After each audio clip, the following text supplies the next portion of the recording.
Hey, we're live with our ninth and final episode of this season's Find Your Summit.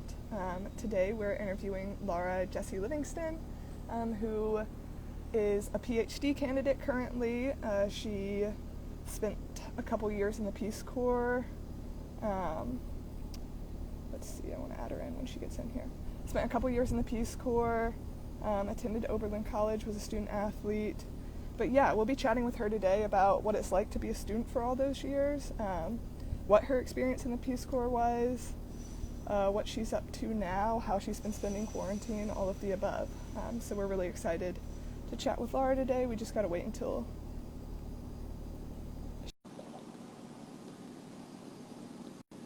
Laura. There Hi. she is. Hello.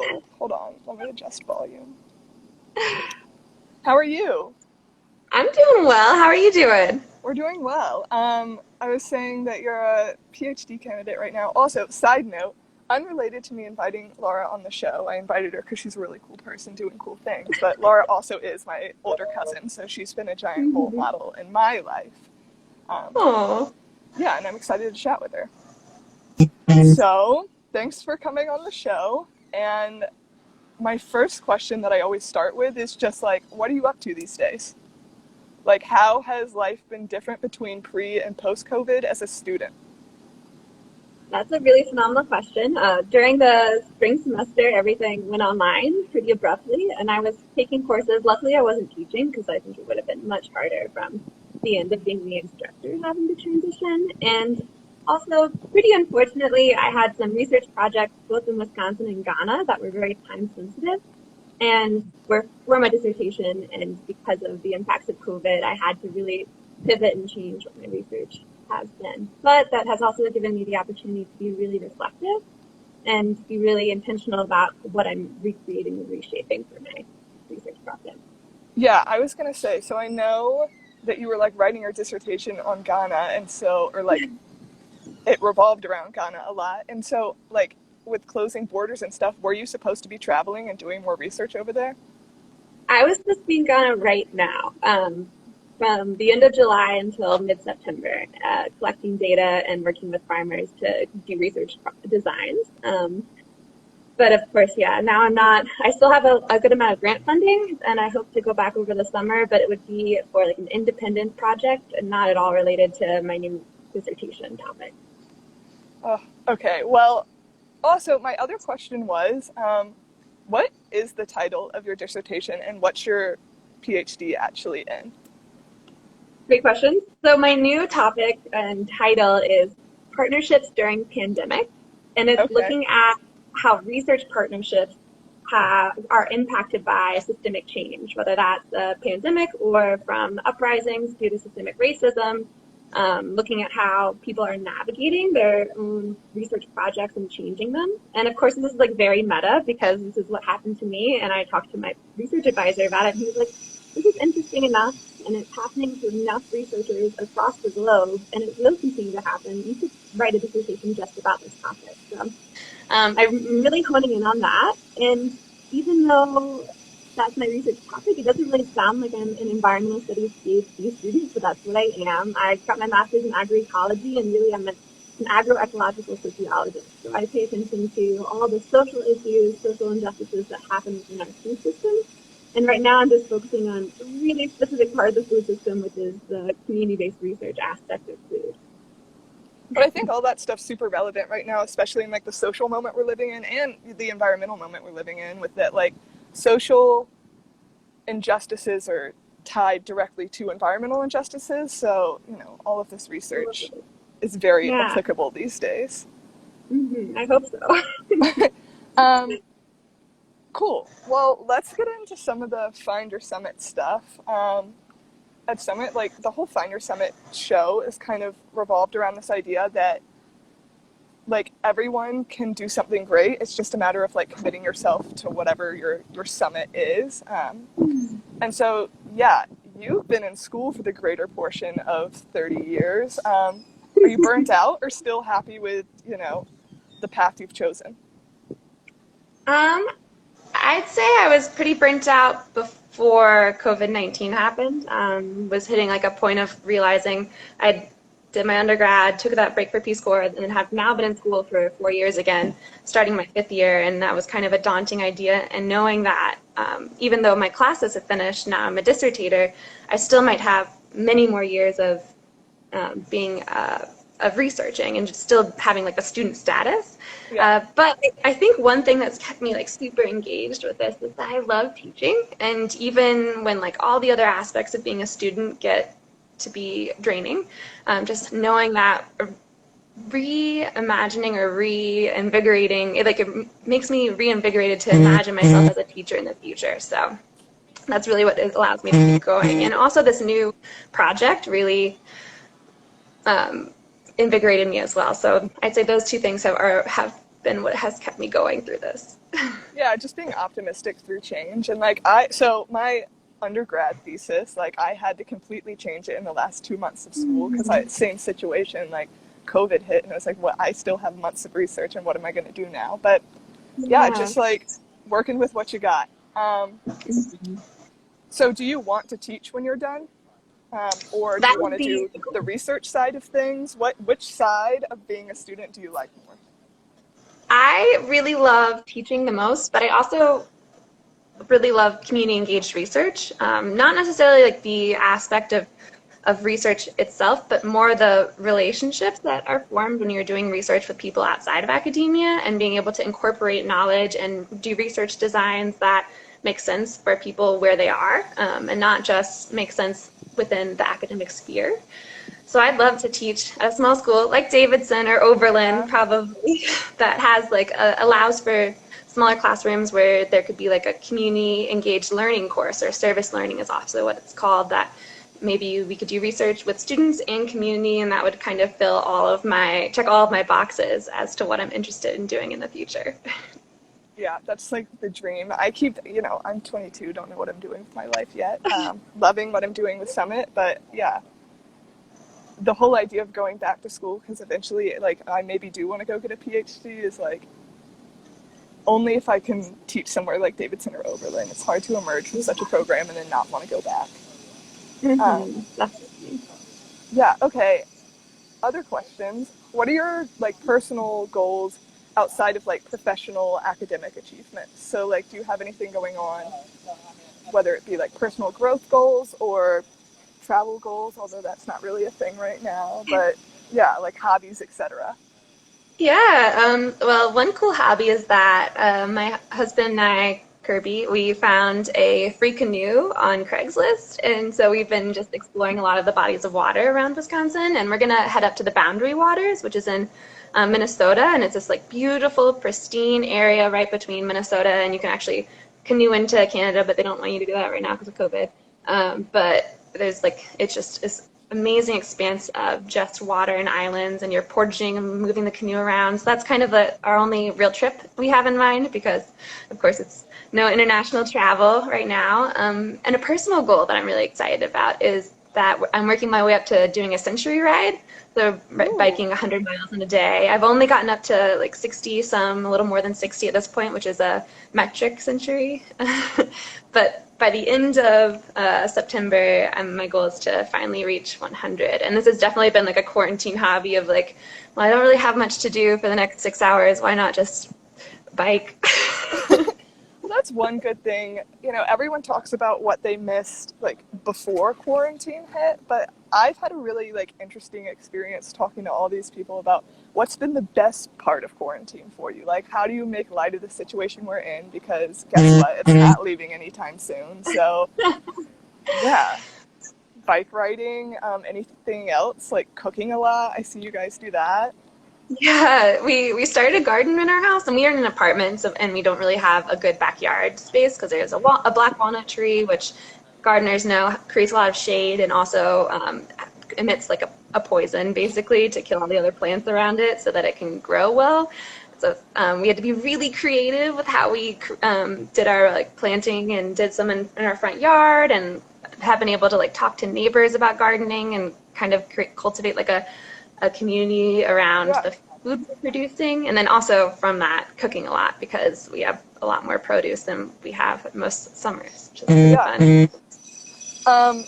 What's been the worst part of quarantine though? on the flip side of that? I miss spontaneity.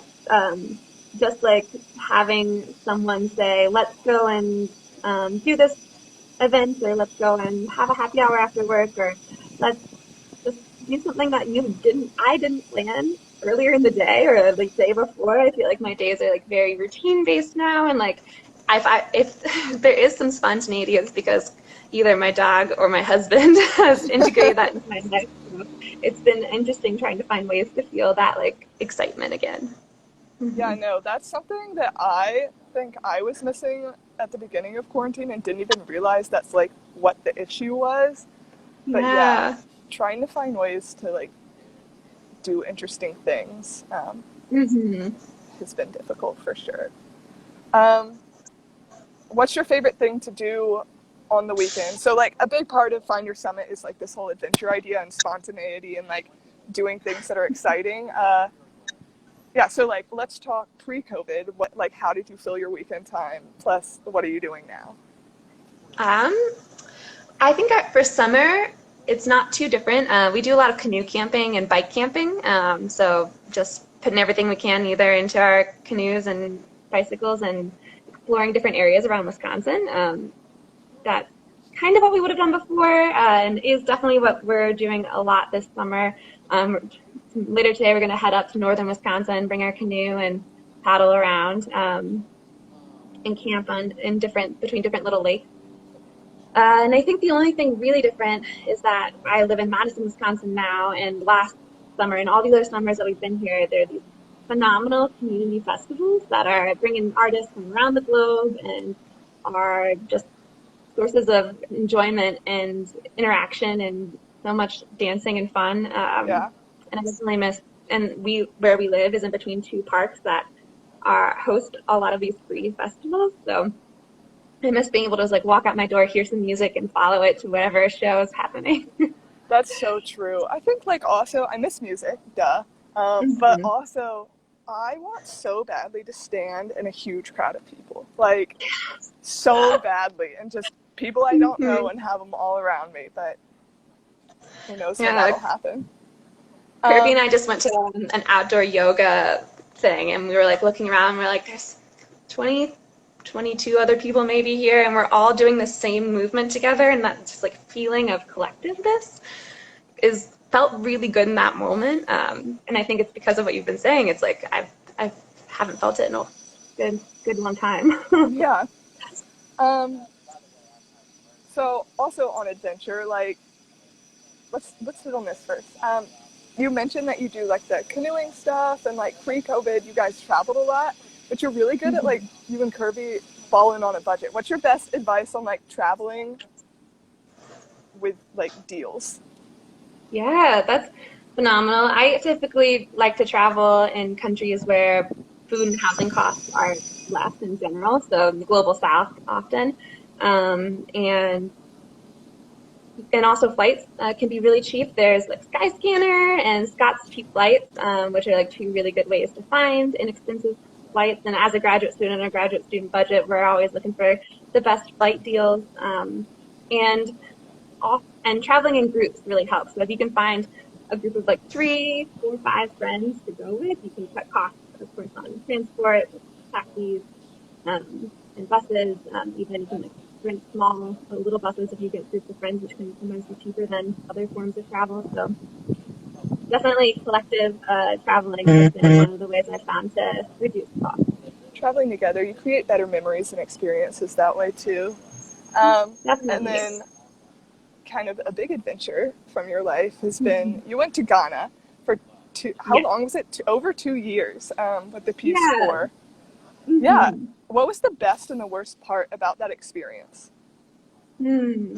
The best part were the people that I met through that experience. Both the Ghanaians and the other Peace Corps volunteers still have relationships, and I like people who I call my family that I'll never ever want to lose.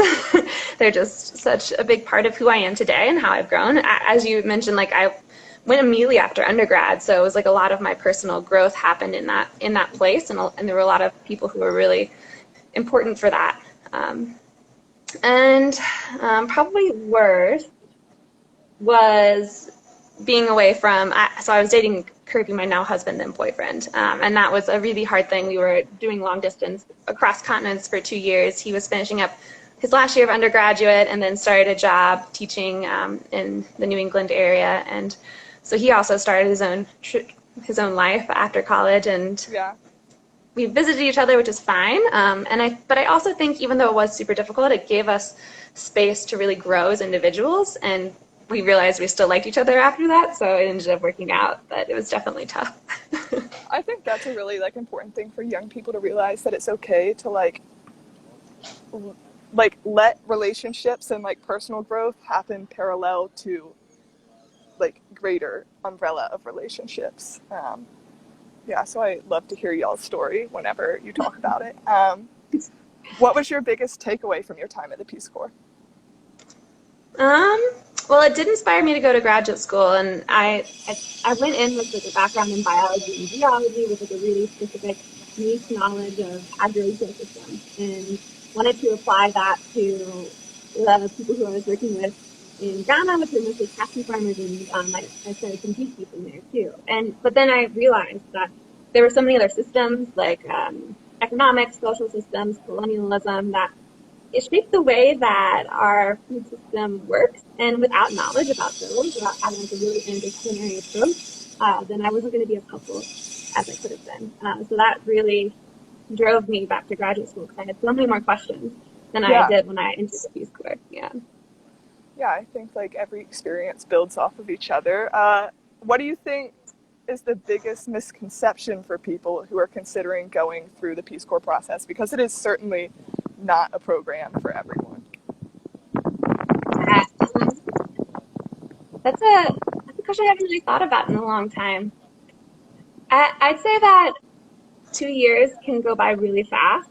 Even though like it's definitely not for everyone. 2 years may feel very slow, but it took a full year for me to to understand where I was living, to understand like the history of the community where I was living, to understand who all the different power players were, and what was shaping how people talked about agriculture before I could implement any programs that were successful. So it really took that full year of integrating and listening and learning the language, and just having conversations with people before anything worked. So if you start the Peace Corps and you like really want to rush into a project and it doesn't work for you, maybe the second project doesn't work for you either, I'd say like take some steps back and really spend some time learning, because for me, that was the only way I had any successful project. Speaking of like relationships and talking to people and getting to know people, we really like to cover on this show kind of, we talk to people that inspire us, so we want to know who inspired the inspiring people. So who are some of the people that have most greatly impacted your life?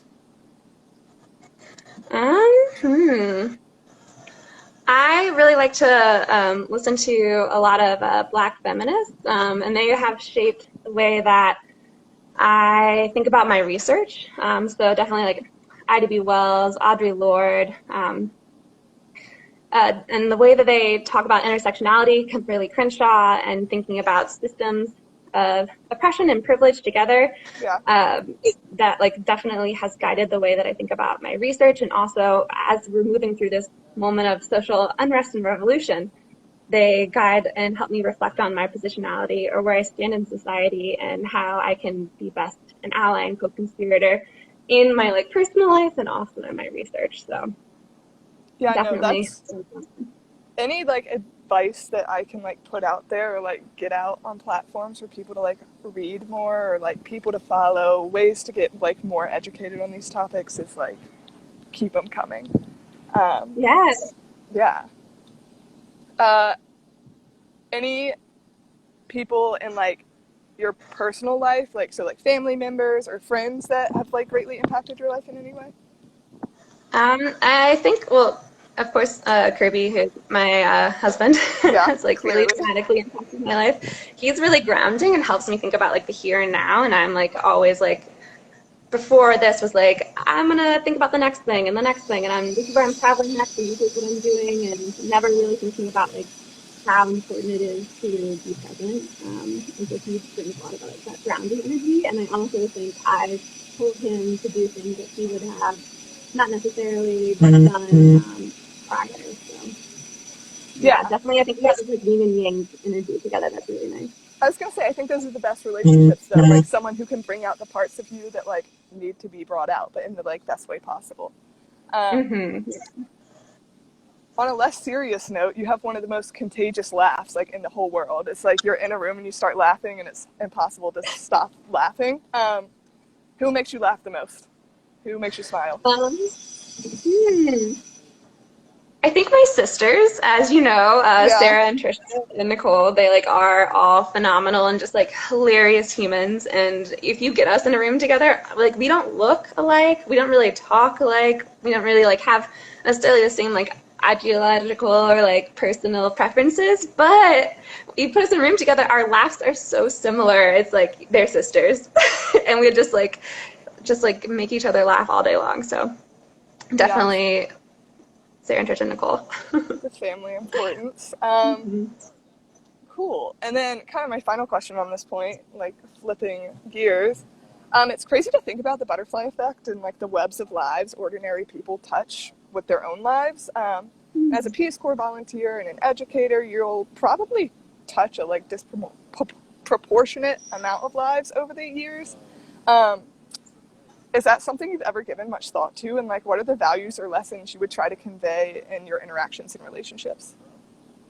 Yeah, I think I've always thought of it in the opposite direction, like thinking that I've been so privileged to be able to interact with so many different people who, like, through, I think, teaching and learning are things that happen simultaneously, and that knowledge isn't something that's necessarily given to another person, but it's like created as people are learning and teaching each other. Yeah. And so I definitely have I feel lucky to be a part of that butterfly effect, not only as someone who can share my experiences, but also can build knowledge and experiences with others. That's awesome, to think about it in like both directions. Yeah, so you've achieved like so many noteworthy landmarks like so far. Like schooling, you were a scholar athlete when you were at Oberlin. Did the Peace Corps, you know, doing the whole PhD thing, which is like good on you for being able to go through all that. And you also like do a lot of social activism, which is awesome as well. What are you most proud of, or like what would you consider to be your greatest achievement? Is it something in Hmm. one of those like big landmark categories, or something smaller and like more closer to home? I think something that I don't know about in my whole life, but something I'm really proud of right now is that I had a community project here in Wisconsin that was working with an elementary school. We were doing a community engaged research project, and I had funding for it. And then COVID hit, and that was one of my time sensitive projects where we had done the research design together, but then we weren't able to finish it. And then I ended up having this extra money, and luckily the grant funder was like, I will allow you to change your project idea and spend the money that suits your community the best way for me. They're really based on my research. And I was like, I don't think I'm going to do research right now because that's not what the community needs. I'm going to do what they want. So I sent out a message to the principal, the teachers, and the parents and said, what do you want to do with this extra funding? What will be meaningful for you? And they said that they would like to have some type of like food sovereignty kit so they could grow their own food at their house, and we could do preservation activities, virtually have education about how to grow food all through websites, and supporting families in their own food security and sovereignty.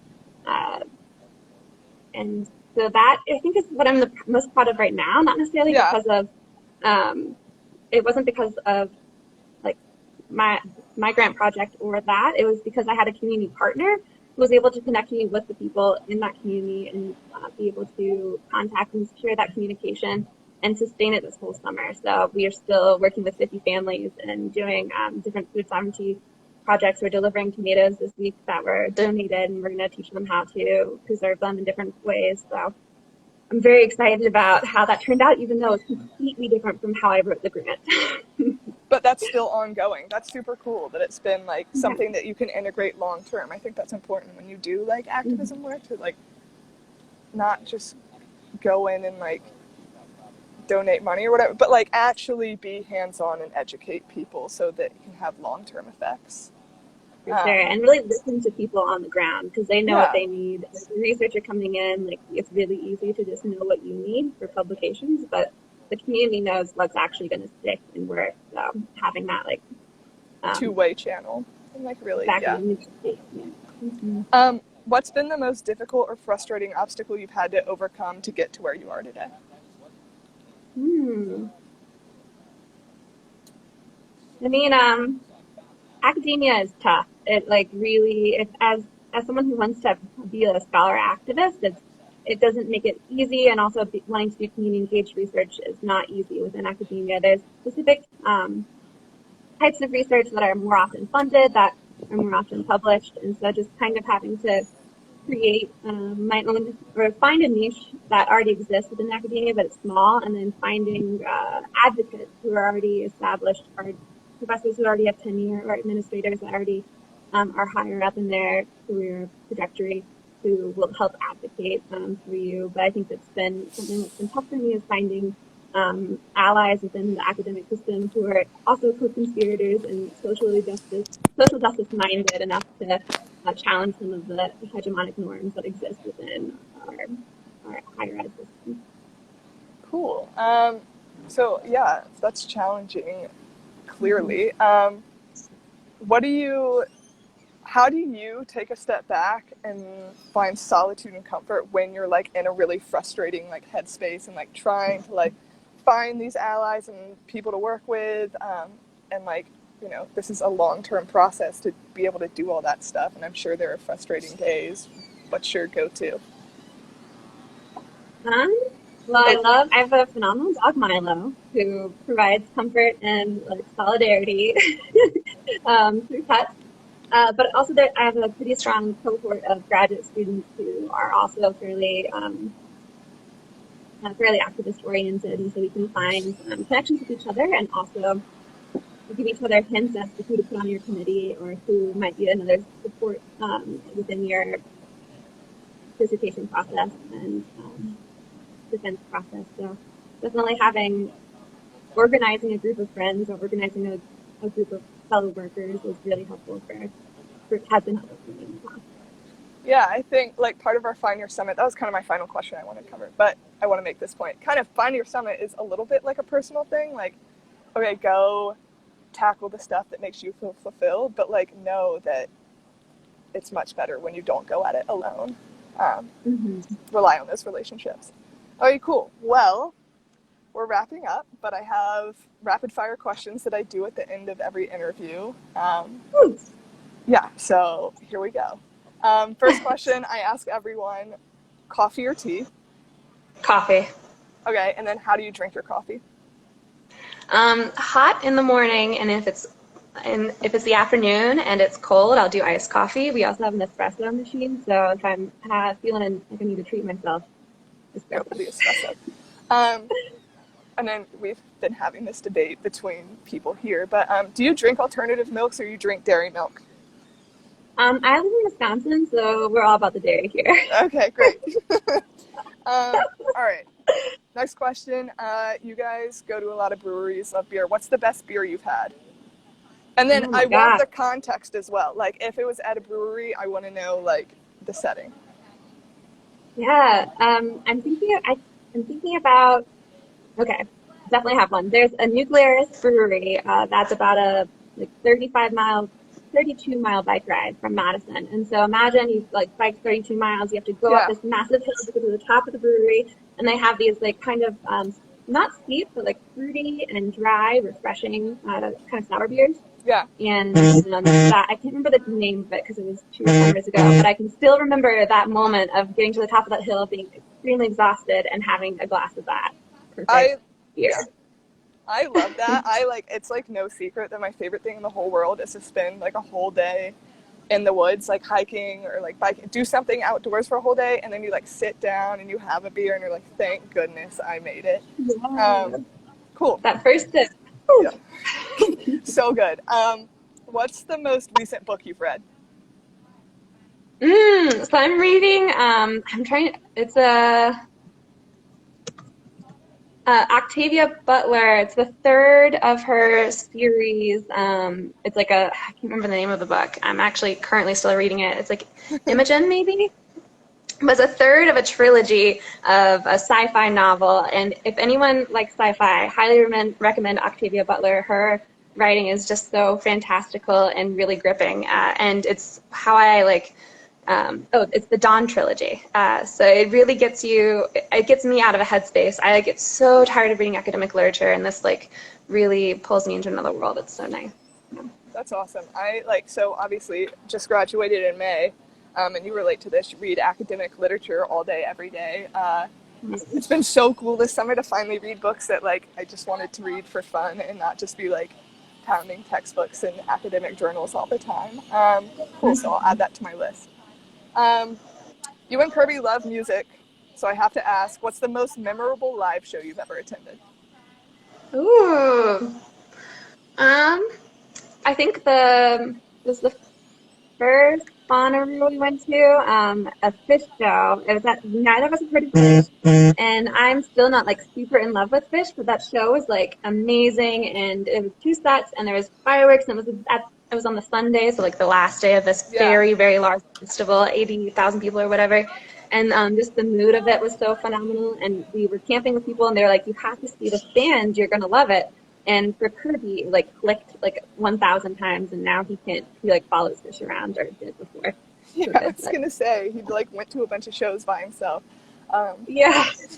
But cool. Like I think yeah, it's crazy how like specific live shows will just stick with you. Okay, fill in the blank. Happiness is. I ask everyone this question. It's really cool to see like the different answers. Feeling the sunshine after it was a cold spring. That's so true. That like goes back to just like being present too. The simple things. All right, go to trivia or fun fact. Fun fact. Yeah. Oh, am I supposed to give one of those? What's your fun fact? Oh, my fun fact probably would be that I had a pet antelope when I was in Ghana. I've never heard this story before, and I want to know more about it later. That's better. No, sorry, Ben, but I had a guy on here a couple weeks ago. His fun fact was that a raisin is really just a dried grape. So that beats that one.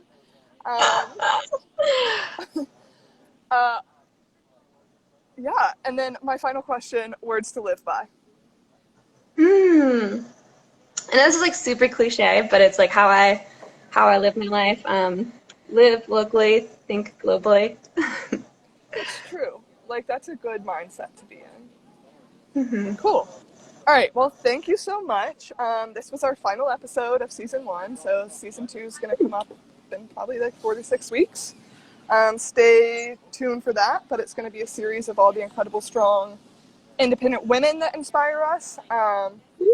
And so then, additionally, episodes from season 1 will be available on IGTV, YouTube, and Spotify and Apple Podcasts, so wherever you get your podcast fill.